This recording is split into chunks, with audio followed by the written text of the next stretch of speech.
This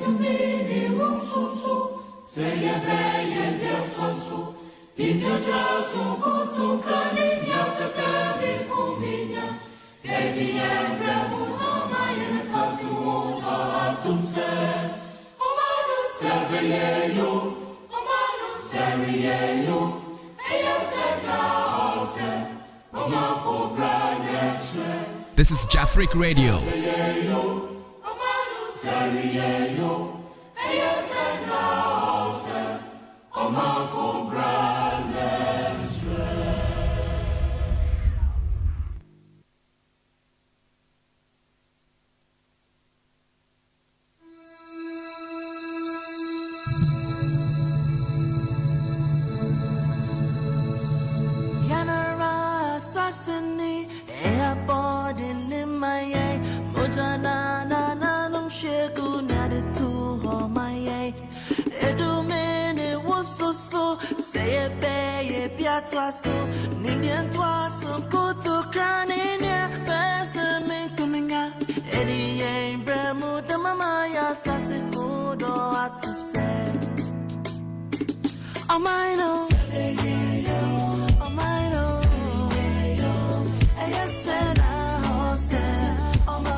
This is my motherland, Lady Ghana tiny. Anything I go talk, need to tiny. Bo Bonia hey, Boni Dane Fe hey. Many me feel he katia, many won't pay. Malabahi can you find the Bajamin Cabo? What you know, Ninja Lava Premia Cabo. I promise on my own, I'm more tired than Shona. But in off Mina Sana, Nidukuna no Shona. Yawaena, Zumunchia Fico May, Koan Kabila Capito, Zaida Kai. This is Jafric Radio. Radio. Mudena Zwalumchi. Ubangiji Allah Waima. Zumunchi Afiko. Anna Muhammad Waima. Zumunchi Afiko. Iyamu Waima. Zumunchi Afiko.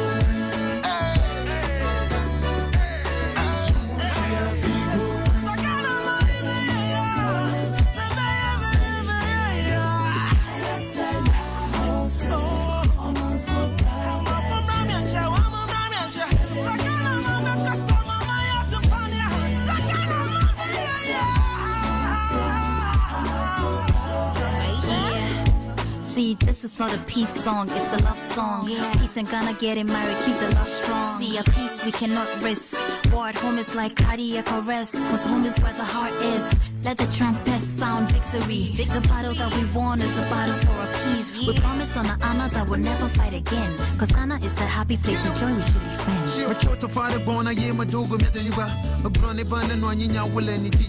Get up, what's up, motherland? I don't feel like Obidi and Afia. I'm in love with you now. Tamajiba Majihada, Mabiyatawa, Wasanyan, Willa, Doji, love for from Chale. How?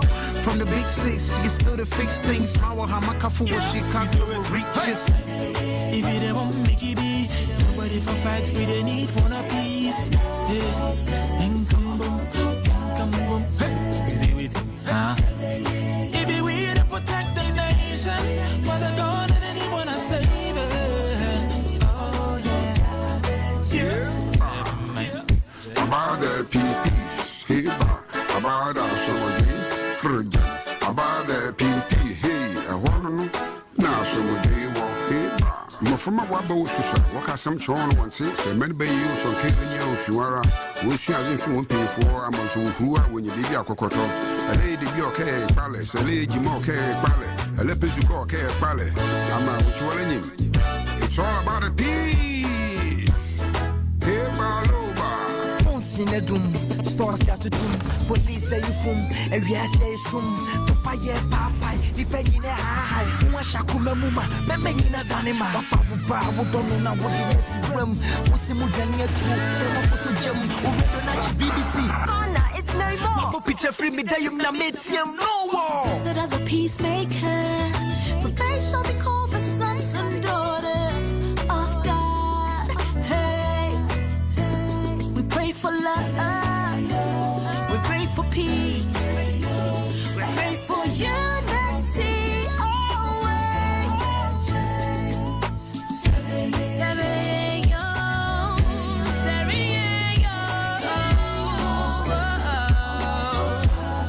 This is Jafric Radio.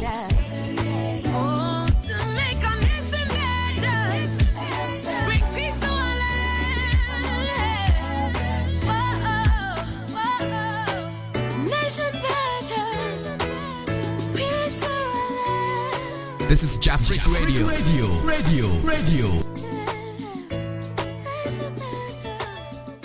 You know we're gonna do it again.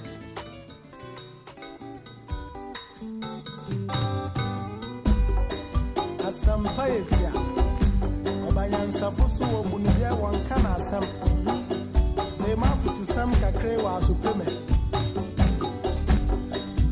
Yo kofi Omani ya woman Omani ya mamana Yenyi baby ako Watata ya wareni Wonsom Wanyinyi pa Asati pa wofyo ye Demo yembera ye Ebe ya ifirena Omani ya woman Omani ya mamana Hati waye nora Yamitata Yemana renya Wonsom Wanyinyi pa Sawa ya wanabe Demo yembera ye Ebe ya ifirena Wonsom Wanyinyi pa Asati pa wofyo ye Demo yembera ye Ebe ya ifirena Amabe ya ifirena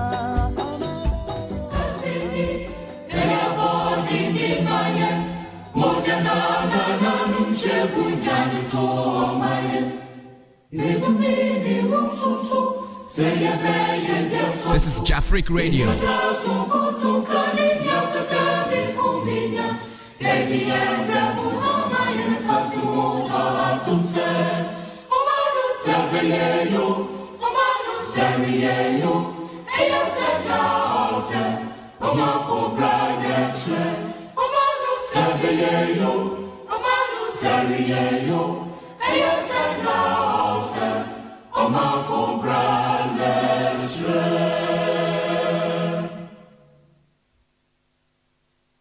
So that we can read it out and also ponder over whatever thoughts you share with us. So yeah, we are live now, and today we have some wonderful guests with us who are going to be sharing their opinions and their thoughts, so we can pick some one or two ideas from whatever they are saying. And we know for sure that this program is going to be really educative. Yeah, because like they say, knowledge is not in the head of just one. Yeah, so we're going to be sharing our ideas and thoughts on this program. So it's the Jamboree, a special edition for you. It's Friday. Let's enjoy.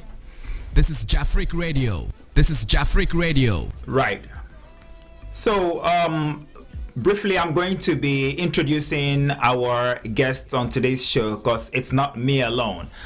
We have Mr. Franco. Yeah, we have Franco all the way in Ghana, and we have Hannah Abugri Wintima.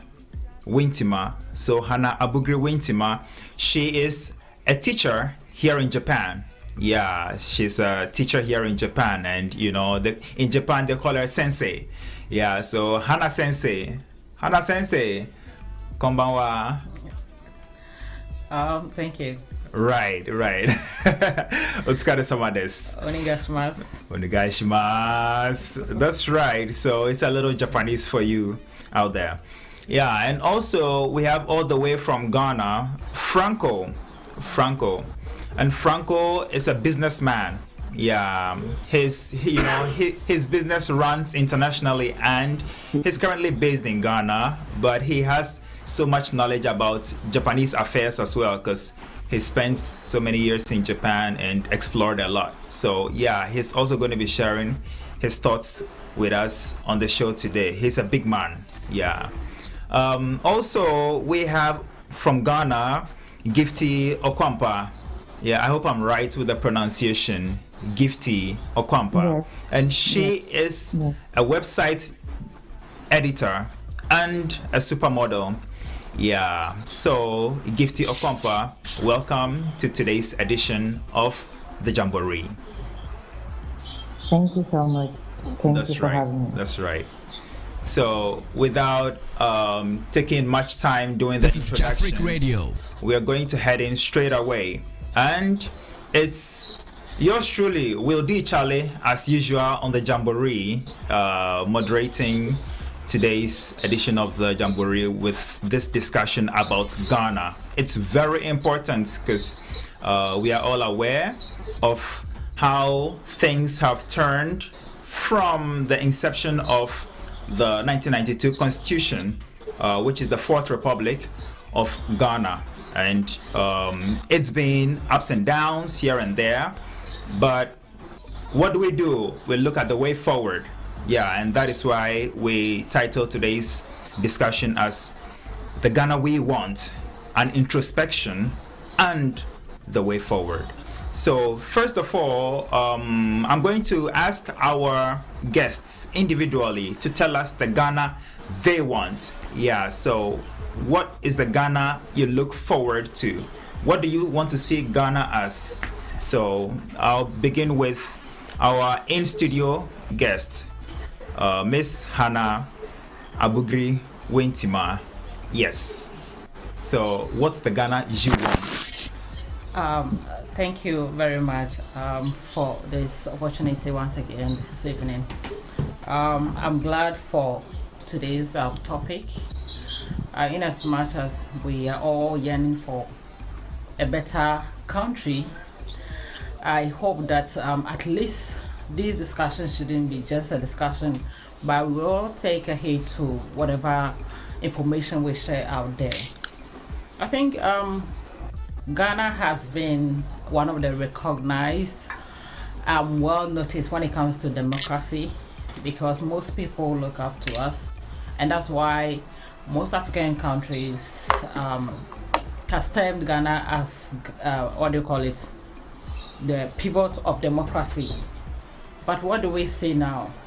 Of course, I'm not saying we've not done well when it comes to the practice of democracy. But is that the extent to which we want our country to be? Sometimes it's sad, especially the current happenings in Ghana. Look at the economic crisis. Look at the issues. There's not what we want for our country. Right. And to me, I think Ghana has been known for so many things: availability of resources, gold, diamond, oil, and other things, timber. But how well are we utilizing these resources? These are some of the few things I'm just stating. There are so many things that we cannot, or we might not be able to pronounce them here. So to me, the Ghana I want is This is to Jafric ensure Radio. that the available resources are well utilized. The available resources should be well utilized to the extent that the vulnerable people, the Sabatans, when I talk about the Sabatans, the underprivileged, can also have a feel of what they have. So that it shouldn't be like at least until you get to the top, you are not going to have a share or feel like have a share of the national cake. And that's why people are desperate to join political parties or fight for political parties to get to the top, because they feel that until they push up through these through these political means, they cannot enjoy. So to me, I don't think we need to fight. I don't think we need to get to belong to a political party or to be recognized as an MPP or an NDC member before we can join. I want a country where there's non-partisan politics. Regardless of which political party you belong to, you should be able to have a share of the national cake. Thank you. That's right. So Hannah has stated and painted a picture of the kind of Ghana she wants to see. A Ghana where everybody enjoys the national cake. Right. So we're going to cross over to Ghana and get the thoughts of Miss Gifty Okompa. Could you paint a picture of the Ghana you want to see? Okay, thank you so much for this opportunity to also make my opinion known to the world. We actually need a Ghana that, you know, can give us this conducive. We need a Ghana of unselfish people, unselfish leaders. We need Ghana of, you know, decent jobs with good wages. You know, we need a Ghana of, you know, supporting private sectors. Ghana that supports its own. We need a Ghana that supports agriculture and agricultural citizens.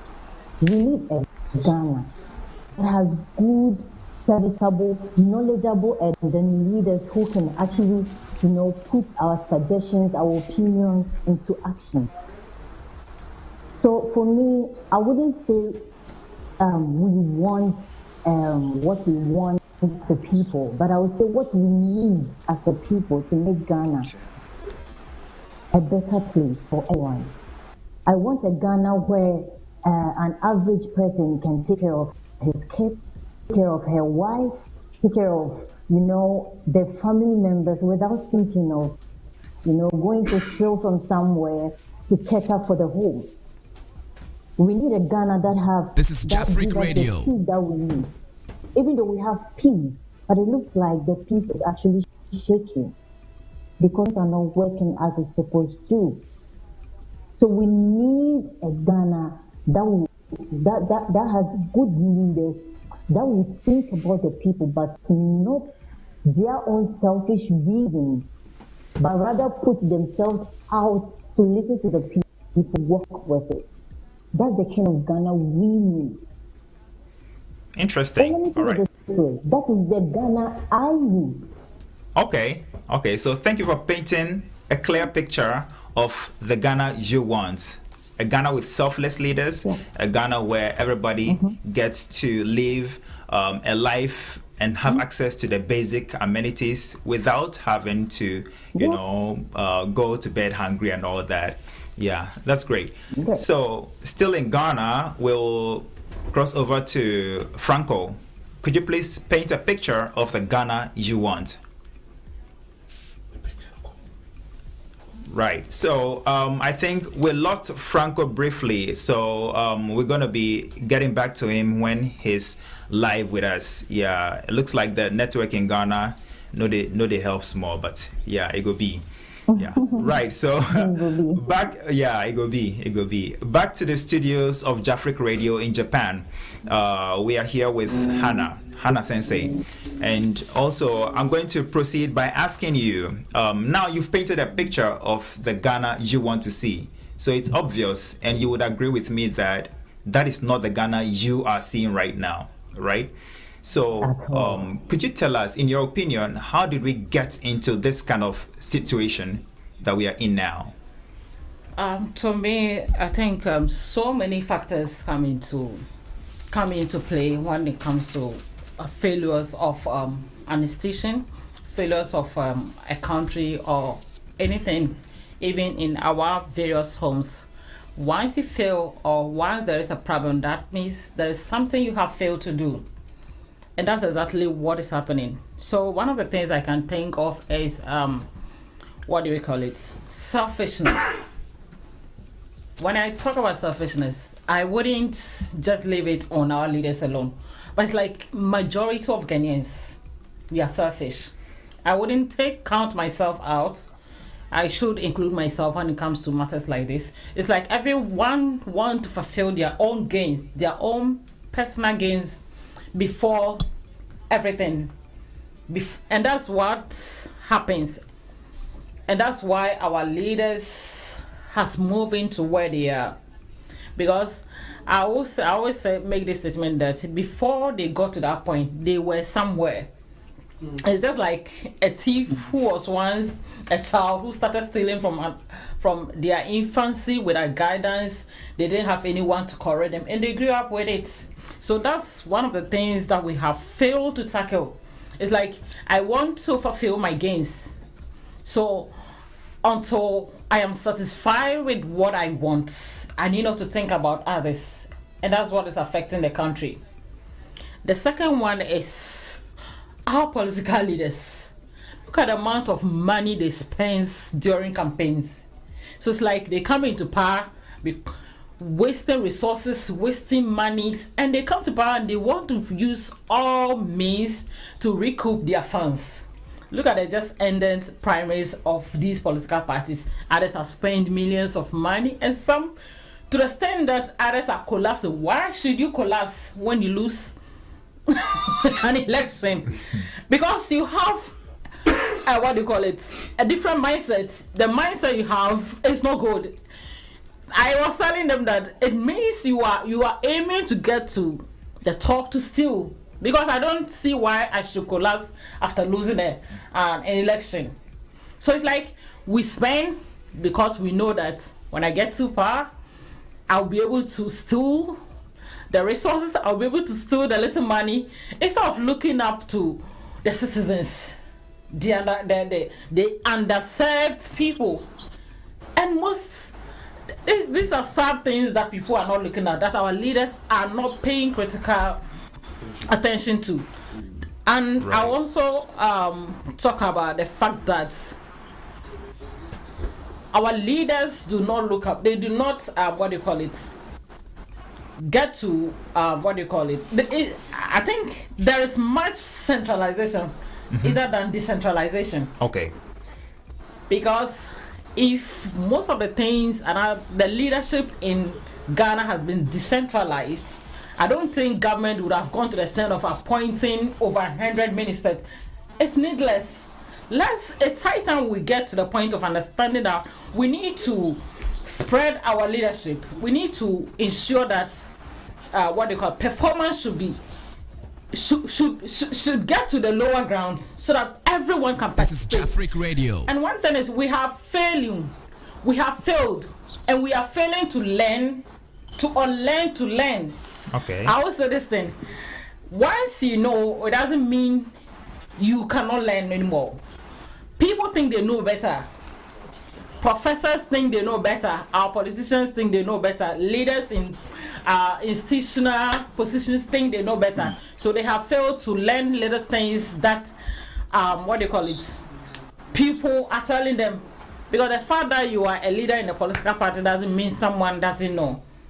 So we need to come to the point that no matter how well knowledge I am, there is something I can learn from other people. All right. Thank you so much. It looks like Franco is back. Is Franco back? Yeah. Yeah, Franco, if you're back, could you give us a wave? If you can hear us. Franco, can you hear us? Yeah, I think Franco is not hearing us. We'll get back to Franco pretty soon. Franco, can you hear us? Yeah, I'm back. Oh, you're back. Okay, so I can hear you loud and clear. Yeah. Okay. The network is actually trying to mess up. Yeah, I can imagine. Yeah, so, you guys. the first question I put out to our guests was that what is the Ghana you want individually? Could you paint a picture for us, telling us the kind of Ghana you want to see? Well, the Ghana, thank you to everybody in the studios, and then to all the viewers and then listeners. The Ghana I want is one, we moving away from the Godsberg economy, which the president, when he was being sworn in, we moving away from the Godsberg economy, and then actually not being like a country that we just import economy, and create a lot of debts. Actually, we have to create an economy whereby we can actually, produce, right, and make it into finished product, and then to bring much more capital into the country. And then I want Ghana to be a country where we can actually tolerate each other. There should be press freedom, and then everybody to express his freedom to the highest level. Me talking about press freedom. Recently, there's been a lot of occurrences where, some journalist has been murdered and all that. I don't think it's something that a country of ours like Ghana. I think it's about time that we need to be very, very tolerant. The president needs to be very, very tolerant and then listen to people, because there's a lot of hardship in the country as we speak. So there's a whole lot. But if I'm being given the chance, I can dive deep into the points that I'm trying to make. So I would just come back to other guests for them to talk about it, and then we can get deep into it, and I can give detailed analysis about what we are trying to talk about. That's right. So we'll come back to you so you delve deeper into the topic. Yeah. But before we move on, let me read a few messages. So Clement SL says, fix the country, our leaders, Abba. And also, same Clement says, we should sack all the leaders, they are too old. Right.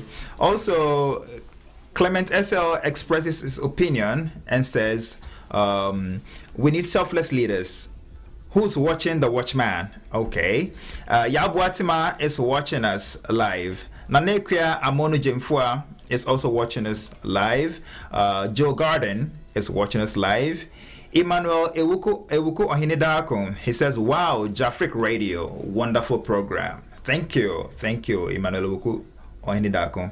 And also, Apia Cornelius, my man, he says, yeah, black people, for all that matter, Ghanaian especially, we do the talking, but we don't walk the talking, because we speak ill of everything, but when given the chance and the opportunity, we do the same thing. There is nothing wrong with nepotism. We speak ill of we speak ill of it, but when they get the power in politics, they do the same thing. What is wrong with nepotism is when you don't call out for their wrongdoings and be bold to fire them. Right. So I think from Apia Cornelius' message, he thinks that nepotism is not necessarily a bad thing in itself, but you should have the will, or the political will, to fire appointees who are not performing. So that is what I think, that's the import of his message. Right. So Franco, if you are here, I asked that since you painted a picture of the Ghana you want, it's quite obvious that the Ghana you want is not what we have now. You're not seeing the kind of Ghana that you want to see. So, in your opinion, how did we get here?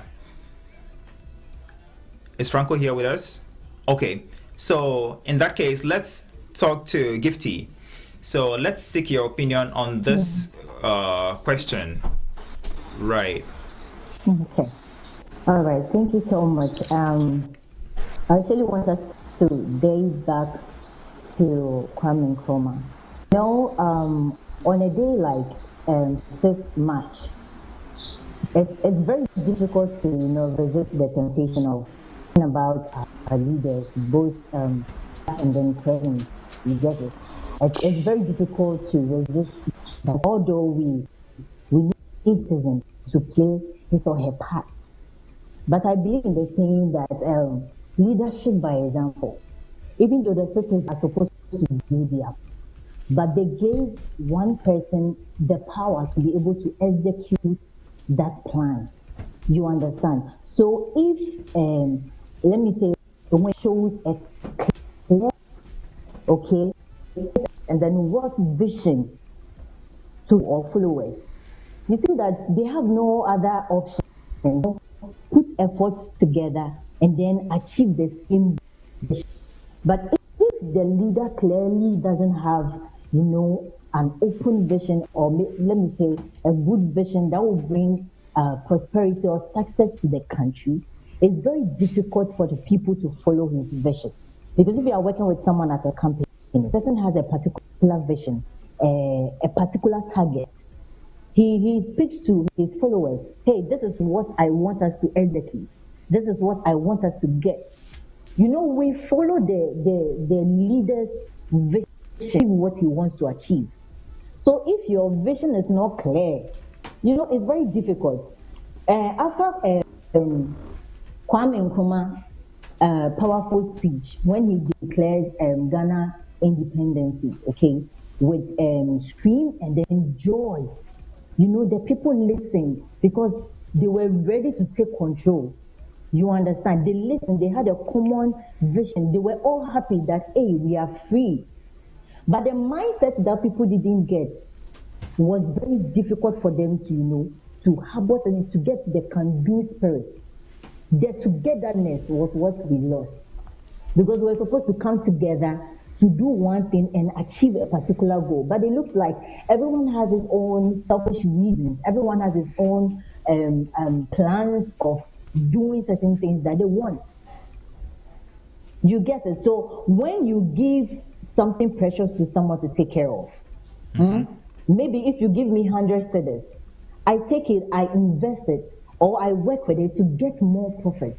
Right. You get it? But if we elect you as a leader and we give everything to you, that, hey, take care of this, protect us, we need you to protect us, we need you to guide us so that we can achieve a particular thing, and you don't do it, then you are a failure.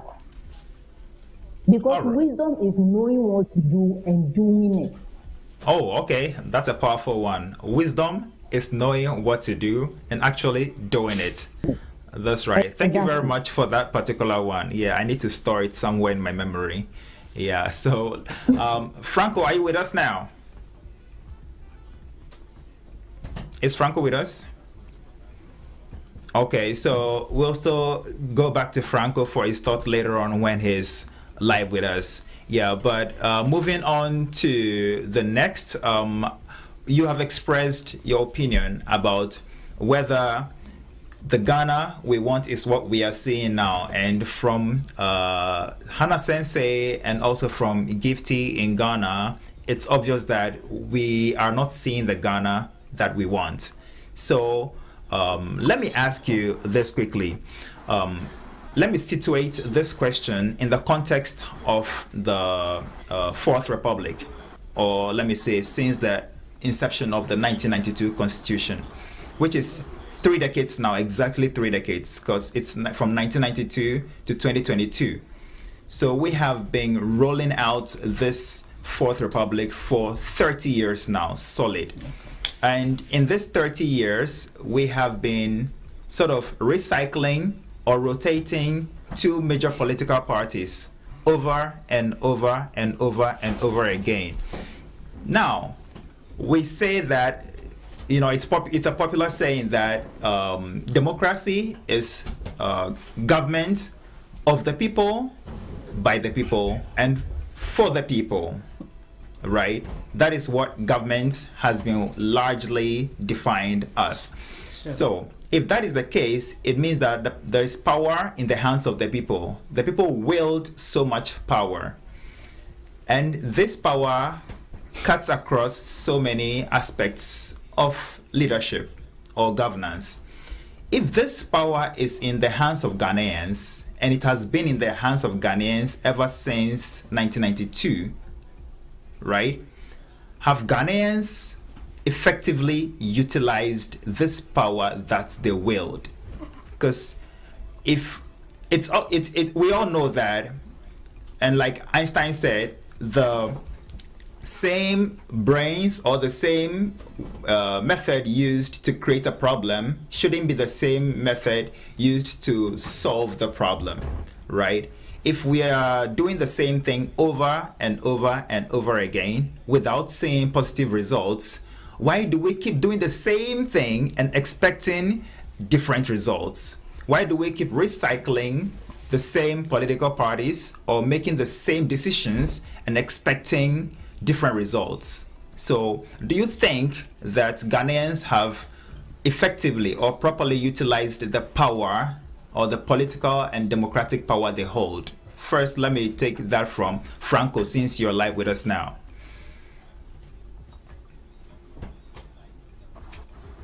I don't think these 2 political parties have helped anyway, because when you come here in Ghana, I have noticed certain things. I think most people vote because on political lines, and they don't really vote on issues, and then based on facts. Most people vote on these lines. They give example like, oh, we are MPP.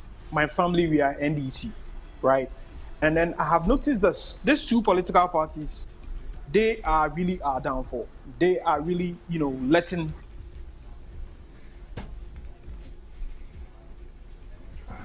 Right, looks like we're having a little bit of connectivity challenge on the side of Franco. So when Franco comes back, we'll still take his thoughts. But in the meantime, while Gifty is with us, let's take your thoughts. Do you think that Ghanaians have properly utilized the democratic power that they hold towards the development of the country? Oh, okay. Thank you so much. I would say yes, they are. And in another way, I'll say no. Because they actually chose the leader because the government is actually going to help. When the pandemic hit Ghana, it was something else. And how this government was able to, manage to secure Ghana, or let me say protect the country in a way, made them have this kind of trust in him that he can do more. So if they tried to put their trust in this government, but government failed.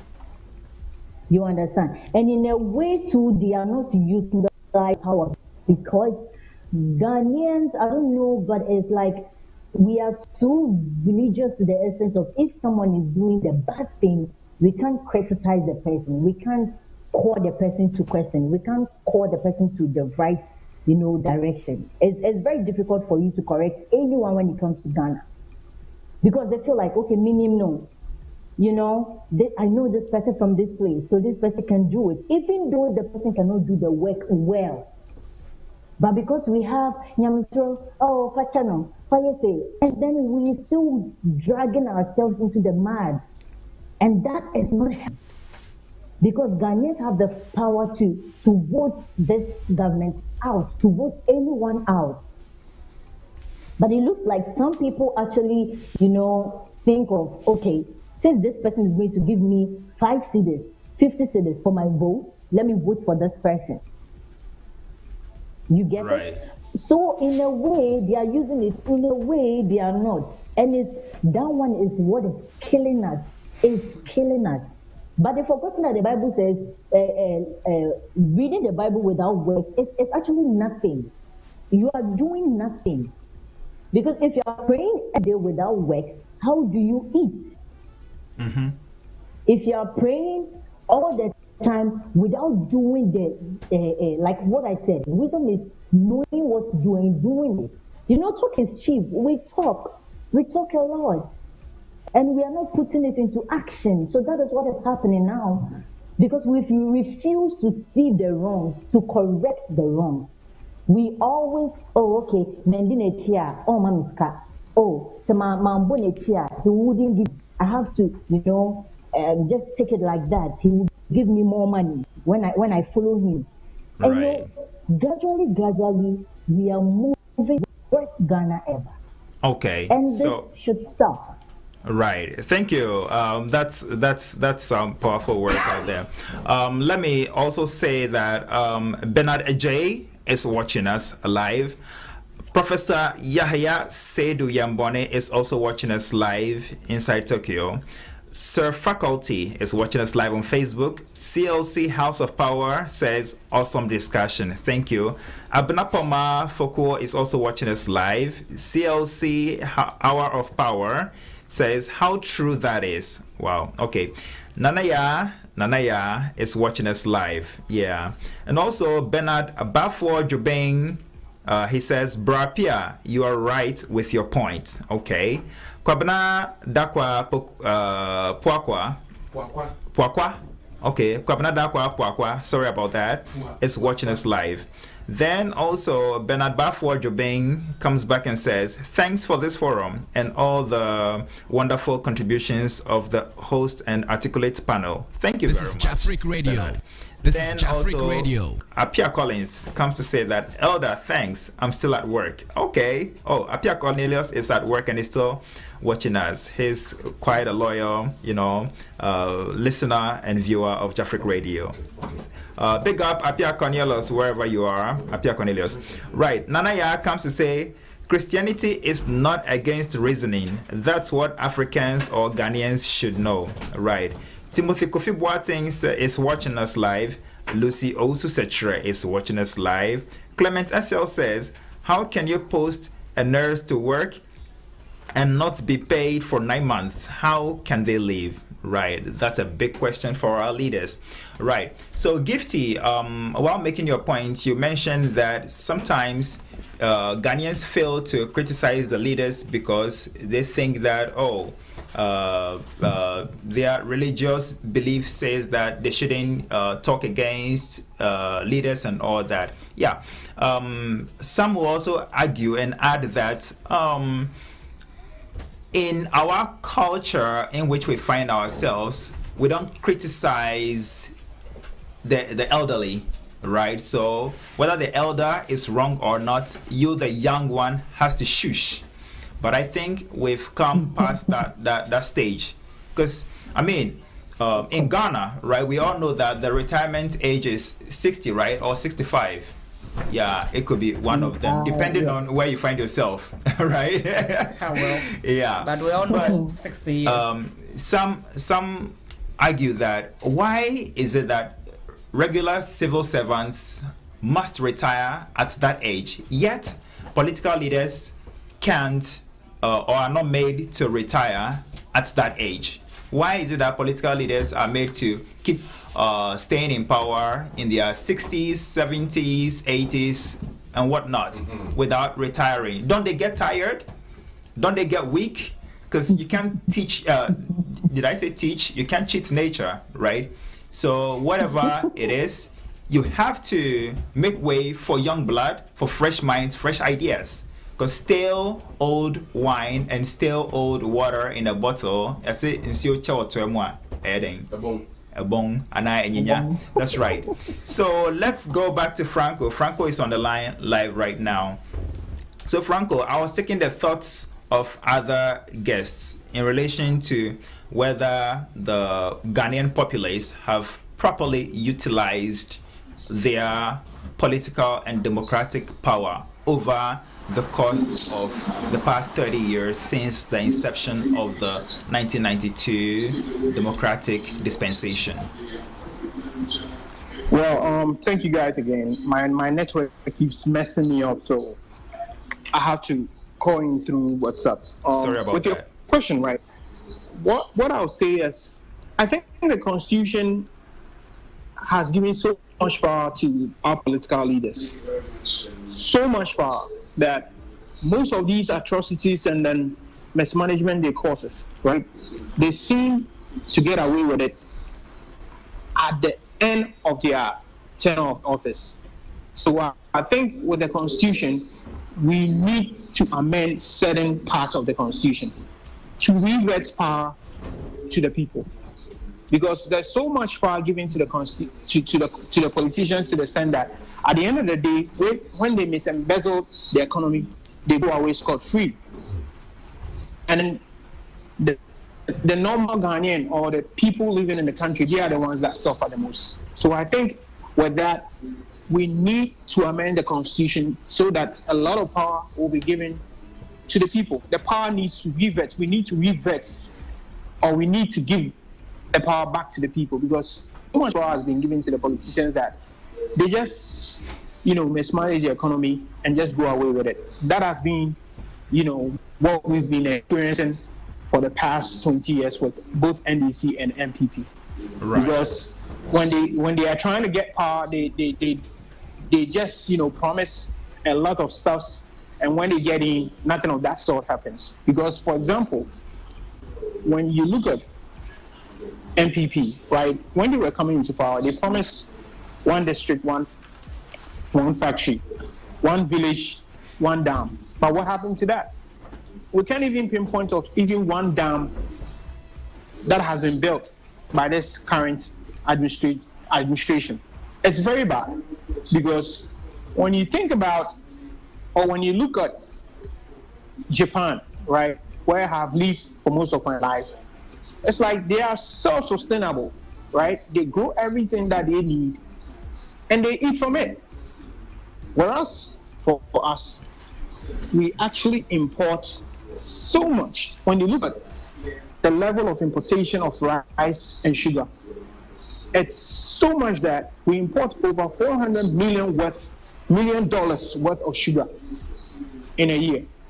When you come to Ghana, right, and you go to the market, and when you go to the market, I can tell you for sure that you can see more than 200 brands of what? Rice. Wow.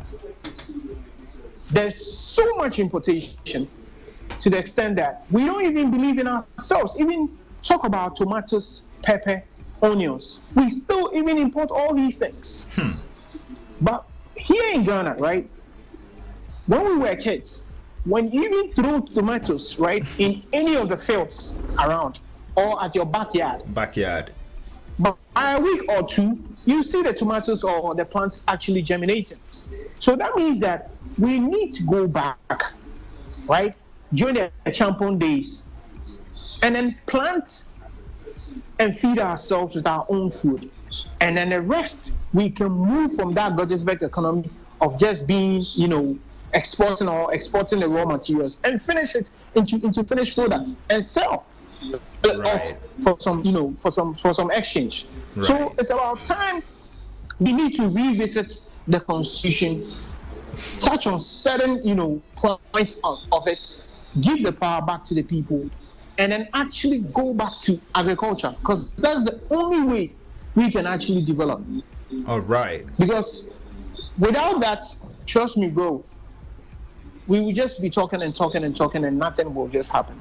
All right. Thank you very much for your thoughts, Franco. Yeah, Franco is a businessman all the way in Ghana. Well, he's lived a lot of his years here in Japan, and he's done a lot. Right. And he's giving back to Ghana now. Right. So we have a few messages here. Yab Watima says what? Do our leaders really listen to us? Well, TWT, time will tell.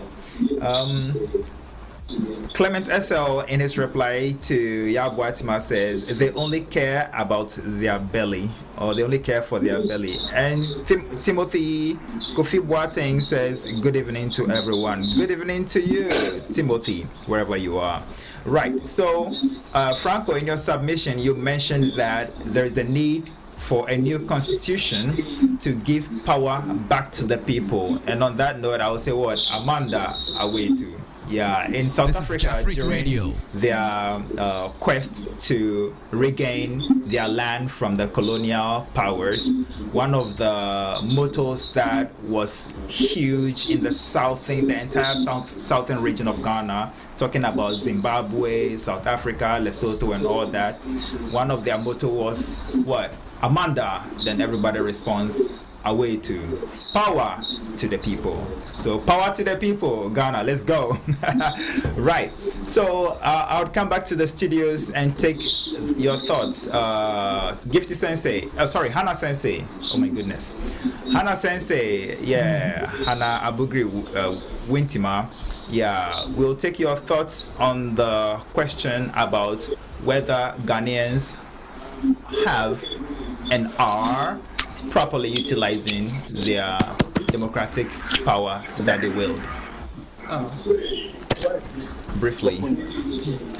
Okay, briefly, I would say to some extent we cannot say that Ghana hasn't utilized democracy very well, because since 1992 Constitution, I think we have gone through various democratic means of electing our leaders, from transiting from one political party to the other, which in a way has been peaceful when we compare it to other parts of Africa, African continents, especially within West Africa. We can boast of being one of the most peaceful African countries. This is Jafric Radio. Even here, when you mention Ghana, people are so happy to welcome you because of the nature of Ghana. And we can also talk of the fact that we have independent judiciary in some way. I can also make mention of press freedom, talk of civil society, long and a strong civil society organization existed. And then we can also talk of, we have multi-party system. But that is, however, how has this institution been over the years and in the current Ghana we have? That is where the problem comes in. That's why these so-called independent judiciary, independent media, press freedom, political multi-party system, whatever, how are they operating? That is where the problem comes in. Now, democracy has been tempered with so many things, especially partisan politics. That is why my problem is, like my colleagues rightly said, Franco made mention of it, Gifty, if I'm right, Gifty also stated it.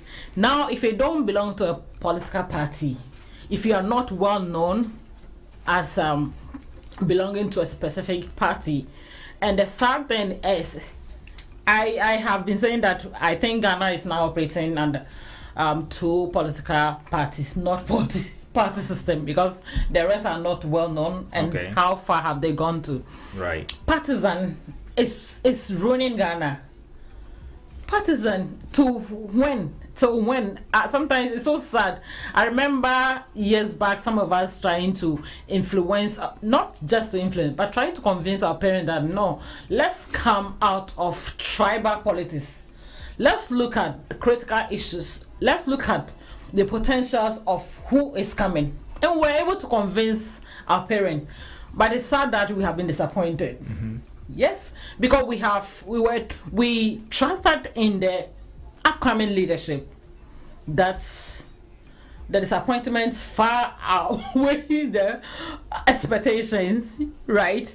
And like I said, there's lack of transparency because like what is happening currently, someone will come with a different statistics, another person will come with another statistics. So where is the transparency? Everyone will come with different information, and it's not just one party. Look, now today we are blaming the current government. Let us change another party and see what happens. Mm-hmm. I am expecting a country, a Ghana, where the next government will say, no, this is not right, regardless of you being on my side. Mm-hmm. You are doing the right thing. Sit out, get out of this. The point at which president can be bold enough, not just for fame, not just for facial, to say that, oh, I'm sacking this person, but within you know that this person is doing the wrong thing. Right. So hold your horse right there. So you mentioned... Wildy, yes, let me come in, please. Okay. Wildy, right. Please let me add up to what Franco is saying. Go ahead. You know, to add up to what she's saying, right? It seems Ghana, right? It's like the first point is we have misplaced priorities, mm-hmm. right? Misplaced priorities in the sense that as a country, do we have even a development plan that we are actually sticking to, right? Let's say a 10 years or a 20-year development plan that we will stick to, right? Whichever government that comes, we will stick to that plan, right? We don't even have that. So what happens is NDC comes, right? They develop to a certain point. MPP comes and they say, okay, they mismanage the economy. They have to set up committees, board, and whatever to look into it, right? People get jailed, and that's it. We don't even continue what the past government did. Yeah, so it's that's like, what I was about to mention. We don't have a development plan. If we need to move forward as a country, right, we need to have a development plan that we need to stick to, and that has to be enshrined in the constitution.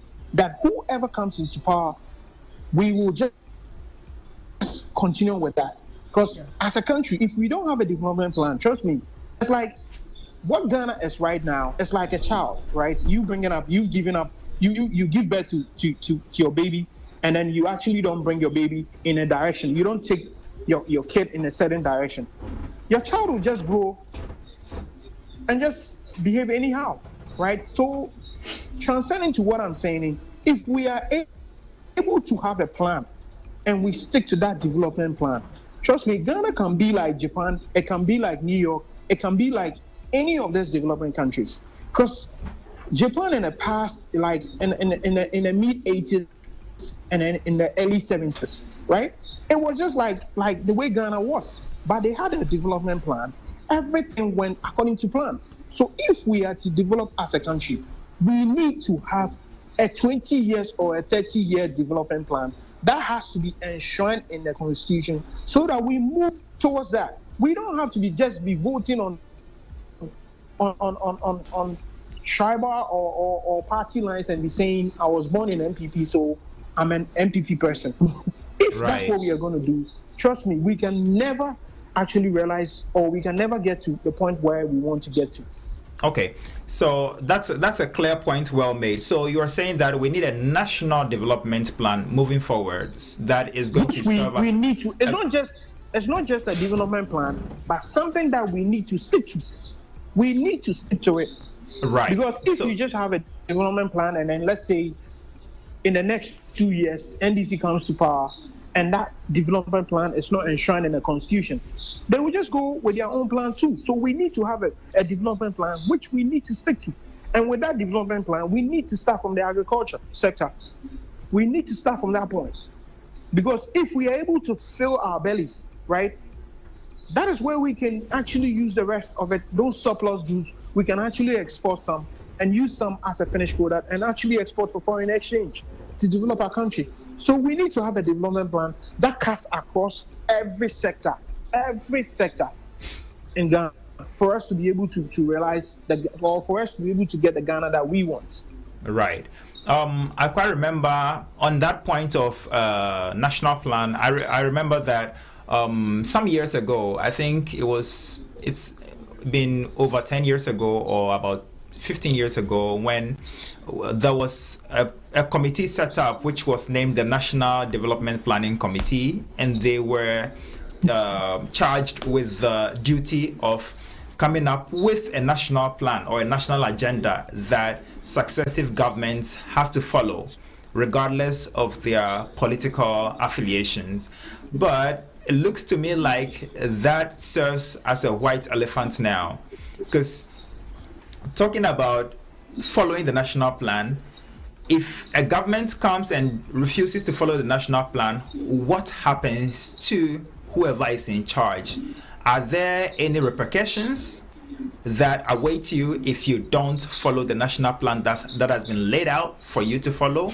So we also need that whip to keep leaders in check. Because let me juxtapose Ghana with a country like China. I spent some years in China, so I can speak about China a little bit. And quite recently, it was also on the news that a national leader, one of the ministers, was deemed to have, or it was found out that he had taken some bribes and all that, and he was sentenced to death. In China, it happens. There has been situations where leaders, occupying various positions, have been found to have taken some bribes that even in Ghana will be seen as peanuts. Yeah, the kind of gargantuan bribes people take in Ghana. That one that they took in China will be considered in Ghana as peanuts. But their case was taken to court. And you know what? Oh, let me land on this one. The case was decided in public. The case was brought out of the courtroom to a public park for the general public to witness. Now, these so-called leaders, political leaders, were sentenced to death in the public, right? And they were sentenced to firing squad. So every member of that community was there to witness that, so if leaders are being shot for taking some bribes, then it means that if I also mess up, I'm going to face, the penalties. So it serves as a deterrent if people at the top are being used, as an example, in terms of punishing people for wrongdoings. So, and quite recently, I think it was last year or early this year, when in Hiroshima, one of the leaders, I think he was standing as a member of parliament or the House of Reps, him and his wife is also a leader. Yeah, she's also a member of the House of Reps. She used to be a minister. After the elections in their area, it was found out that they had given some monies to a few people to influence their voting decision. And because of that, they were taken to court and sentenced. This is what in Ghana people call vote buying, which has been normalized in Ghana. Vote buying has been normalized in Ghana, and people take the money, go vote, and that ends it. But here in Japan, it is taken as a serious crime. So we have to look at ways by which we can stop our leaders also from committing certain crimes. Now, the question here is, who is going to make those checks to keep the leaders in check? That's what I'm saying, that, when you look at China, right? Yeah. China is communist, right? When you look at Ghana, right, we actually practicing this socialist or capitalist sort of system, right? And then when you take your mind back to the days of Nkrumah, well, we were all not born, but we've read a bit of those, right? Right. At that time, Ghana was a communist state, right? But they overthrew Nkrumah and it became a capitalist state, right? So when you look at it, you can even see that this system of government of we shifting from the communist state to the capitalist state has actually not helped us so much. Why? Because at that time, let me tell you, human beings are like, sometimes human beings, right? Excuse my words. We need to be treated like animals. We need to be put through a program, right? A program that would actually develop our mindsets and set us on a certain path that we can never, shift from. When you look at this system that we are practicing right now in Ghana as a democracy, right? The democratic dispensation that we are in now, it's not really helping us. But when you look at Japan, right? Japan is not actually fully a democratic country. If you know what I'm talking about. Yeah, there are levels Japan to is it. actually practicing a little bit of communist and a little bit of, of democratic. So Right. it's two system of government that they are practicing. You cannot just go about, let's say, for instance, picking up your Bible and saying you are going on a crusade, or you are going on an evangelist, whatever, and be going and waking up around dawn and be preaching the gospel in Japan. You'll be arrested, right? Even though you think it's a democratic dispensation, but it's not. It's a bit of democracy and a bit of capitalism. In Why China, am I Monday, saying you'll be this? jailed. I'm saying this because if you look at Japan, right, the system, it's like they are being put through a program. So when you go to Japan, it's like you can see somebody who is really dirty. When you go to visit the person's house, the person can actually dirty his surrounding, but when the person comes out, he can never just throw things out on the streets. No way. You understand what I'm trying to say, Wildy? So it has to be a program where we actually have to put ourselves through the new generation that is coming. We need to go through that program, right? That is what I'm saying, that we need to have a development plan that would even change our mindsets as Ghanaians.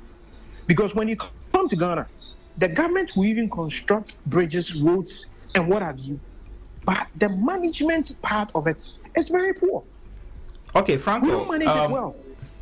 Great point. Thing is that the development plan, like I mentioned earlier, was commissioned and has been. They've actually created a national development plan. It's a very huge book, but the implementation is the issue. No government is willing to implement it. That is what I'm saying. Because they know then it that blocks the loopholes where they can't benefit. Will be. That That is is why I'm saying exactly if what we are Franco to, is. Yeah. There should be laws will to be. ensure that Yes. whatever has been stated is well implemented. Right. That if you And fail even this to, will lost. you must face the law. Right. I'll go to The Gifty. laws must work. I'll go to Gifty briefly and take her thoughts. But before that, let me read a few messages. Woody, please, before you read those messages, Okay. what I'm actually trying to say is, from the age of, let's say, 0, right, where your kids go to the crèche or whatever school that your kid, that program has to be implemented from that point. Right. We need to really change our mindset with a sort of program that China and Japan is actually going to. Right. Because you've lived in China, you know how their kids behave, right? Right. Right from that, you are being put through a program so that when you graduate, you know that you are not supposed to be loitering around or to be littering around anyhow. Exactly. You know that okay, you're supposed you have responsibilities and you'll be held accountable for those responsibilities that or those power that's been given to you. So if we are able to go through these programs, right? So we finish university, nobody will just be behaving anyhow. So that when you're being given a power as a government appointee, you will execute it well enough. Right.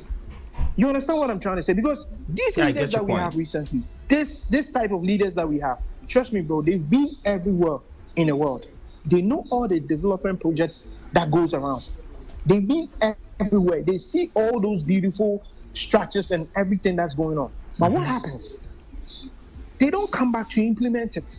So one, I think with these programs, right, we need to send people to China, to all these development countries, even if it's a government sponsorship program, for them to study. When they come back, we should have a ministry where these people will go and report whatever they studied, right? And then these points or these studies or whatever they learn will be put a program to develop ours as Ghanaians. You understand what I'm trying to say? Yeah. I do get you. Exactly. So all these things that I'm talking about has to be enshrined in these programs that I'm talking about. Okay. It has to be a little bit of democracy and a little bit of communism. Okay. Otherwise, we as black people, you know how black people behave. When we are being given too much power, we just, misbehave. Right. That's right. Thank you so much for your thoughts. And also, as we proceed, let me say a belated happy birthday to Phoebe. Phoebe Aining, right? November 12th was your birthday, so everyone at Jafric would like to say a happy birthday to you. And also, our studio engineer, DJ Clemsy. DJ Clemsy sadly lost his dad quite recently, and the funeral arrangements are as follows. So his name is Elder Anthony S.L. Moses, the father of our DJ Clement S.L., DJ Clemsy. And he is popularly known as Kofi S.L. And the funeral arrangements are as follows. Burial and memorial service will be at 8 a.m., final funeral rites at 12 p.m., Thanksgiving service and everything on that day. And that is happening on the 11th of December 2022 at the Church of Pentecost, Aboom Central, Cape Coast. Aboom Central, Cape Coast. So all well-wishers, if you have access to Clement's phone number or something, please call him and console him in these difficult times. Right. And also, let's take some messages from our viewers and listeners. So Bernard Bafo Jubing says, my observation made during this Fourth Republic is that no one political party can make the Ghana we want within the specified 8 years maximum, given all things being equal. Well, so all things being equal, as the Latins will say, ceteris paribus. Democracy isn't a tool for building a nation. It is a tool for developing nations. This might sound weird or radical, but from my observation, no other country in the world has ever used this method of governance to build their nation. Rather, they use it to develop. Ghana is being built now. Therefore, I suggest democracy as we are practicing now can't give us the model, better Ghana that we all want. The way forward, we got to change how we do things for all these 30 years. We need different African system to run our country. Thank you, sir. Thank you, Bernard. And also, Yabuatima says what? Clement SL, that's true, bro. That's why I don't listen to Ghana News anymore. Also, Kweku also is watching us live. Ifya Kumiwa Nana is watching us live. And Yabuatima comes back again and said, the law is not working in the country. We all know that, and we can't do anything about it. Wow. Those are strong words from Yabuatima. Right, so let's go to Gifty. So we've talked copiously about the various situations and the various things that are plaguing our country, Ghana, which we are not happy about. Let's look at how we proceed from here. How do we proceed? Because it's not a talk shop. Basically, they say plenty talk, no they build house. So we go fit talk about the problems plenty, but don't go build house or the full basket. So let's look at the way forward. In your opinion, what are some critical sectors or things that we need to change as a country or that need urgent reformation so that we can get to the Ghana we want or the Ghana you want, the picture you painted hitherto? We want to know how to get there. In your opinion, what are some of the critical things that we need to tackle urgently? So Gifty, take that. Okay, thank you so much for the question. Actually, there's one particular thing that has always been on my heart, and I think actually did mention of it. When it comes to education, okay, we have to focus more on it, because whatever you teach a kid from his infancy or from school is what they pick. They actually pick that one more than what the mom parents say at home, because the kid will come home and tell you that this is what the teacher said and that's what I'm doing. So I think we have to start from that side. And also the mindset, we have to change the mindset of Ghana for the sana. We have to change that mindset and then start building something great. Yeah, is she taking the question or somebody else should take it? Oh, Gifty is still talking. Oh, the network. Okay, I can hear. Oh, maybe a network. Gifty is still talking. Okay. Yeah, Gifty, we can hear you. So we have to deal with the education sector, okay? Yeah, we have to deal with the education sector because that one, mind you, I went to a certain, we were trying to ask them about Kwame Nkrumah, what Kwame Nkrumah did for the country and the continent, as in Ghana, to gain the independence for Ghana and all that. Could you believe that we asked some teachers and they couldn't answer? They don't even know who he is. Wow. So you see, if teachers don't know who he is, then what the kids also do. They also don't know. So we have to start teaching them our history. They have to know our history. We have to make sure that they get the mindset of thinking and solving issues. You can teach for like 10 hours and no child will raise his or her hand to ask you a question. Examination will come and they will fail. So you see what is happening. This is Jafric like Radio. We have to gather a way or a strategic way of teaching them how to do things on their own. We learned the part of how do you call it, fish, and now we are eating kenke with it. Just imagine. You see, right. We did this evaporation, whatever. We have a system for it. You have to do this and get this and get that. Today we are using it for shisha. So just imagine, like. Right. So I think. And then also, I want to mention on the diaspora. Okay. The diaspora, I can hear you. The diaspora, yeah. Out there, most of them are willing to come to Ghana to support. most of them come to Ghana to support. The moment they get here and they want to open a business or something, is wherever you go, any office at all you go, they want to take a tip before they can give you the access for you to open your own business in your country. What are we doing? We have to handle that one as such too, because they are coming to help. They are coming to open businesses so that unemployment rates can come down, so that people can get work doing. But here we are. They come and they will tell you that I won't take you to the office. Appearance fee. Which is bad. You know? Yeah, it's that's very, true. very bad, and that is not helping, so we need to check that. Yeah. And the last part that I will talk about, I think the agriculture, Franco has already spoken about it, and that is it. But I want to also hit on, skin products that are being imported into Ghana, the ones that are coming to Ghana now. Very soon, Ghana is going to face a skin cancer. And it will be so much like, I'm going to worry Ghana a lot, because they're trying to teach us that the color or the skin color that we have is not nice. This is Jafric Radio.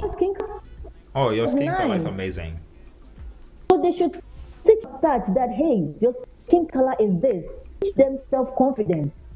Teach them how to love their skin, how to love themselves. Like, it should be done so that we'll be able to, have the mind of, I can do it. Even though I'm black, or this is why I'm saying this, but I can do it. You understand? Even if the leaders are not doing anything, you are also doing yourself. So one day when you get up there, you're not going to repeat the same mistakes anymore. So we have to start from the scratch. Right. That is my problem. We have to start from the scratch.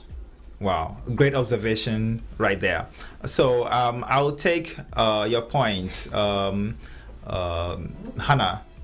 Sensei. Yeah, we know. I got a hint from our producer Popsan that we overran out of time, but we pleaded for a few minutes. So yeah, we would want to take your thoughts about where do we go from here and how do we go from here. We know that the end goal is the Ghana you want, the picture you painted, but how do we go there? What critical area or sector of the country do you think needs urgent tackling?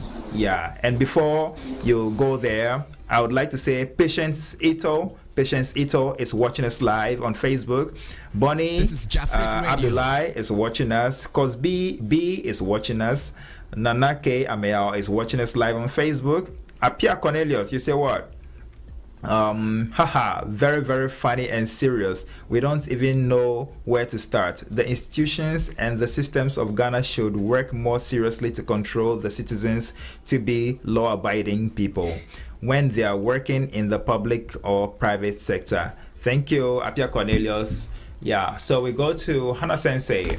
Your thoughts on what critical sectors need urgent transformation and urgent tackling to move to the Ghana we want? To me, I think this is a critical moment for Ghana. And I side with my colleagues that if Ghana want to be sustained, then we should go back to agriculture. Because when there is sufficiency of food, I think the country can survive. Look at the number of food importation. Ghana used to be one of the, even NASA now we can talk of the largest, one of the sectors that have a number of, or a lot of what do you call it, labor. But I think lack of focus and concentration on that sector, it is dwindling gradually. Now the statistics shows that it is reduced. The number of people who have interest in agriculture has drastically reduced over the years. Right. Some of us who come from the agri sector background, this is Jafric Radio. Farmer, the struggles farmers go through, yet they have they have less to enjoy. Right. imagine a farmer wasting, struggling to farm, and at the end of the day, they give the benefit to someone who have never even seen a cocoa before. How then do you encourage such person to continue to struggle and suffer in that sector? Look at this current economic crisis. Fuel prices has led to the increments of food stuffs and agri works, and the Ministry of Agri was bold enough to come out boldly. I was shocked to say that we have made sure that trucks are available to import or go to the farm sectors, bring foodstuffs to the ministries to sell. Why can't you extend those funds by reducing the cost of transportation, or utilize that transport to support the traders in order to reduce or cut down the cost of transportation, so that they can reduce the cost of foodstuffs in the market? Okay, you've been able to provide buses or trucks to transport those foodstuffs. Why don't you send those foodstuffs to the market, but rather sell this at the ministries? Ministry. How many vulnerable people can go to the ministries to buy? And that is even only Accra. That is just within Accra, and even within Accra, what happens to the markets? Is the ministry's carnation market? The ministry is taking the job of the market women. If government fails to look at these critical issues, I think we will fail and fail and fail. They have failed to listen to the ordinary people. They are just taking their own steps because they feel that, I think we need to do this, we need to do that. Failing to look at other things or the contributions of people who are coming out with good ideas. Lack of consultation. In fact, sometimes, if you think about this, you end up getting BP. All right, hold it. Please don't get BP. Please, we need you. We need you, Hannah. Okay. But we can talk of a lot of people who are struggling to think. That is true. I agree. People are dying because of this economic crisis. Right. Because we have failed to look at the agri sector. Look at Japan here. Just a little backyard could be used for farming. Sometimes I look at the rice farmers, I'll be like, oh, my father can. We have so many land, but how do we utilize it? But here, even just a small space could be well utilized. Right. Yes, we import everything, even chewing stick. So government needs to support the farmers and the traders to build capacity and to grow more. So that brings us to the point that you're saying domestication, right? Yes, let's grow a lot of the food that we eat, right? Yeah, invest in agriculture. Basically, that is it. So yeah, Akosia Bekipa and Kitsuwa the Flower Team is watching us live. Kofi Asamoah, he says, Franco make bigo. Good job, guys. And CLC Hour of Power says, Adelaide Ansah from UK, may I know if any of the members of parliament is listening? If not, I think they need to be invited next time. Okay, we'll work on that. So Bracosmo says, haha, hey Ghana, this yeah. It's a big But by the way, before I call Gifty and Franco in for their thoughts, let me put these statistics across here and see if you agree that Ghana needs urgent cutting down of state appointees, public appointees, and state spending. Because I'm trying to juxtapose two countries here, Ghana and Japan, because Jafric Radio is based in Japan, right? So let's look at these two countries. Ghana is a country of about 31.73 million people as of 2021. We have a land size, or the land area, of about 227,533 kilometers or square kilometers, right? So let's look at Japan. Japan has 125.7 million people as of 2021, and they have a land size of 364,500 square kilometers. Looking at these two statistics, it's clear that Japan has the population of maybe about times 4 of what Ghana has, right? And they have a larger land size. Yet, Japan has no gold, diamond, oil, and stuff like that, right? But Japan is considered a developed country. Ghana is considered a developing country. Now, Japan has 11 ministries. Japan has 11 ministries. Ghana, the smaller country with a smaller population, has over 56 ministers of state. A very funny situation is that we have a minister of finance and we have a minister of state at the finance ministry. So who is actually doing the work of the finance minister? It's funny, it's ridiculous that we have an office called senior minister. What is his job? What's his portfolio? What does he do? Looking at Japan has several of the ministries we have in Ghana clumped into one and being overseen by one person, right? So let's take the Ministry of Education, Science, Technology, Sports, and Culture. They fall under just one ministry in Japan. But in Ghana, they are separated into different ministries. Now, do you think that the number of ministers we have is helping us in any way, or the number of state appointees we have is helping us in any way, or draining our state coffers? Let me take your thoughts, Gifty. They are frying us. Because we don't need a lot of people to think. To put their thoughts and their opinions into action. We don't need a lot of people to, just be chopping Ghana's money for nothing. Like, we don't need people like that. Right. We can think, even though if we are giving them like half of them Ghana and they are thinking and Ghana is developing and everything is going on well. Come on, we don't care whether you are 300 or 400. But that's where we have a minister who's actually going to give plenty, excuse my word, right, his side chick to an expensive hotel and then squander the money over there, do all that he wants to do for nothing, going for holidays, going for whatever, for chilling. Nothing is happening in Ghana. What is known? Right. It's so This is Jafric Radio.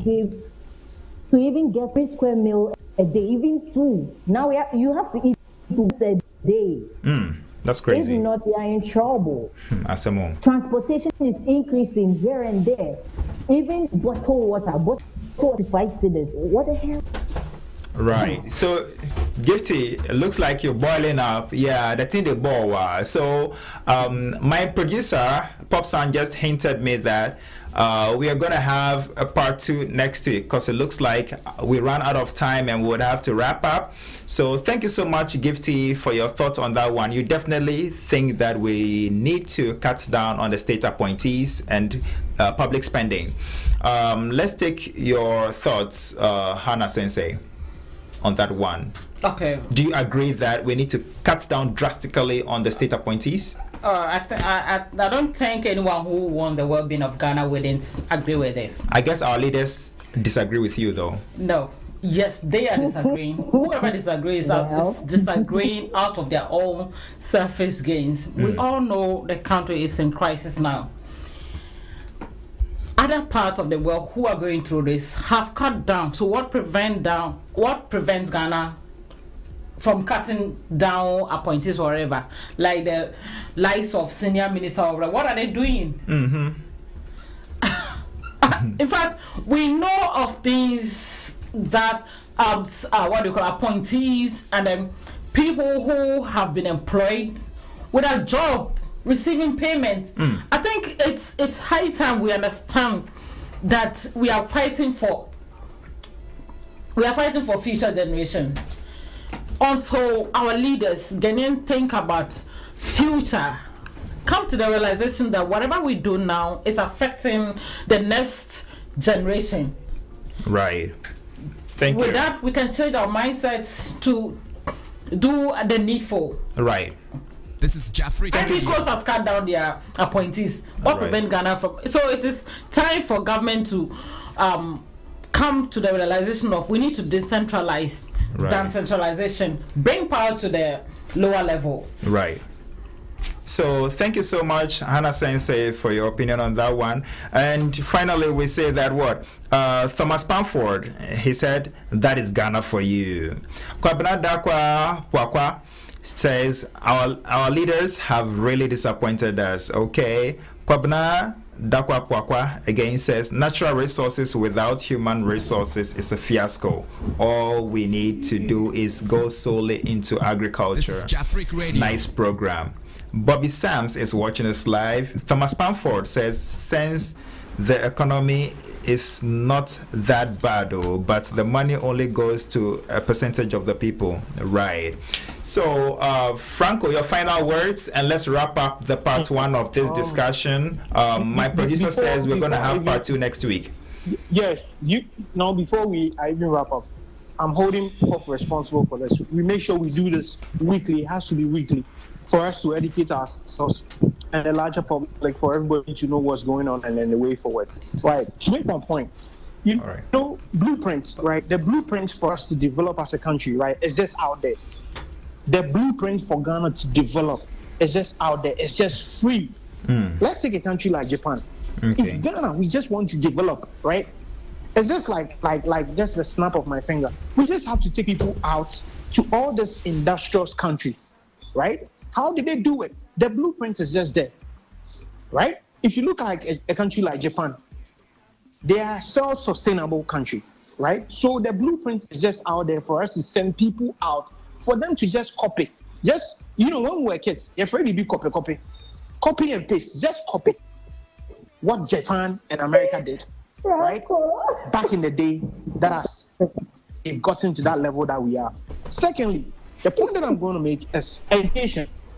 We need to make agriculture, right, pleasant for everyone to know that it's about time we need this system of self-sustainability, right, or domestication. This is Jafric Radio. We need to plant our own food and eat.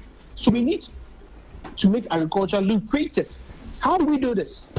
What is Agricultural Development Bank doing, right? What is Ministry of Education doing?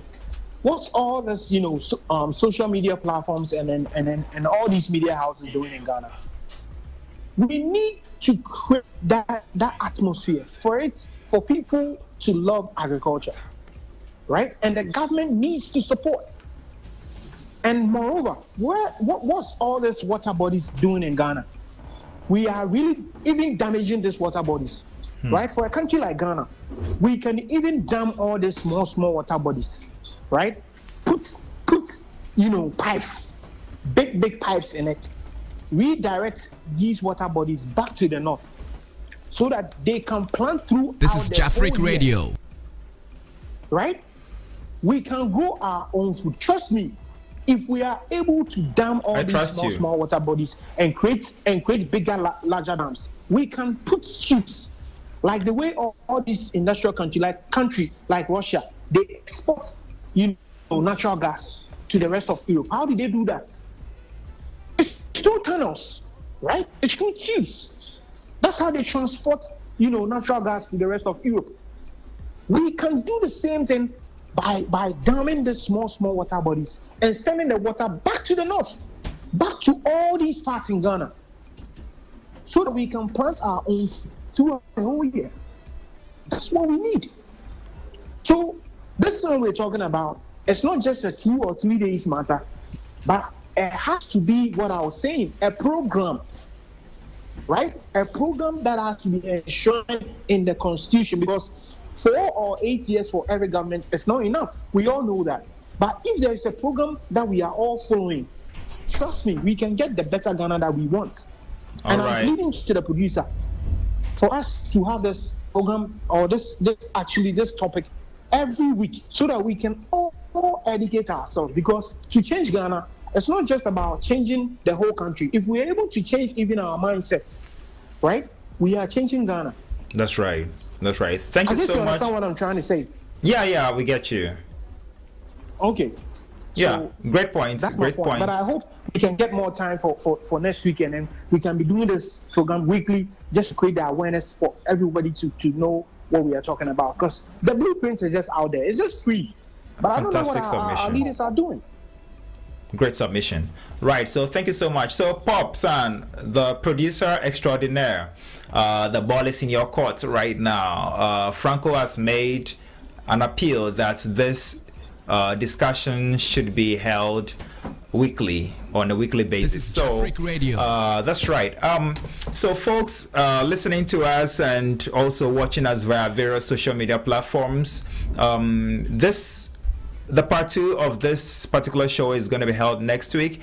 So we are urging you to send your messages and your thoughts to Jafric Radio. You can send it to us by WhatsApp, and the WhatsApp number for Jafric Radio is +81, that is Japanese code, +81 704 231 9331.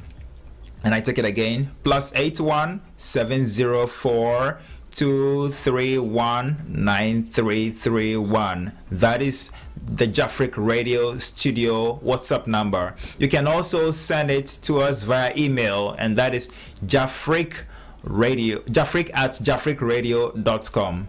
That's JAFRIQ@jafriqradio.com. Now let me read the final messages before we sign out. So Sabine Emmanuel, Bosukena, you know how we do, all the way inside Australia. He's watching us live on Facebook, and he says, I sometimes wonder if our current leaders were ever young and had all these passionate nation-centered ideas like those being posited out here. Our problem perhaps is what leadership means to us. For Africans, leadership means power. Power to dominate and oppress others. Power to further empower themselves, and power to make others feel inferior. Wow, that's an extraordinarily powerful point put out there by Sabine Emmanuel. Yeah, Koima Charlie, all the way inside Australia. Professor Ima Charlie Abino. So on that note, we are going to sign out for today, and it's been your host Will D. Charlie right here. We have our producer Popsan, who made sure that everything in terms of sound and visuals went through very, very well, and we enjoyed this show. I enjoyed all the points put across by our various panelists, both in Ghana and in studio here in Japan.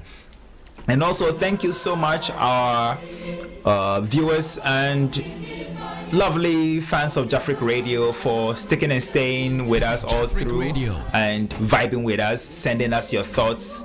That was also very instrumental to a smooth running of this show. Thanks for vibing with us, and we hope you join us same time again next week. This has been Jafric Radio is the Jamboree, and it was a special edition, and the topic we discussed today was the Ghana we want, an introspection and the way forward. And today we had our panelists from Ghana, Gifty Okwampa, who is a website editor and a supermodel, as well as Franco, who is also a Ghanaian-based entrepreneur who based in Japan and spends a lot of years in Japan doing some business exploits out here, and now he's doing a lot of things in Japan, giving back to society, and he joined us all the way from Ghana. We also had Hannah Sensei, also known as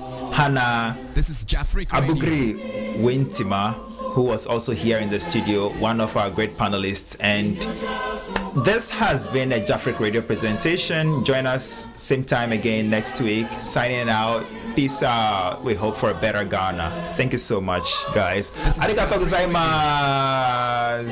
Otsukare-sama deshita.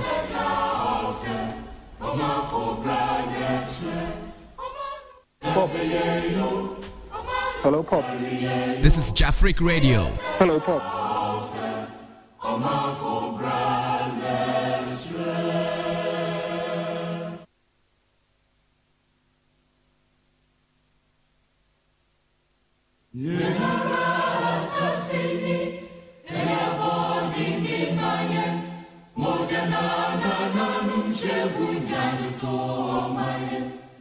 Little baby, what's so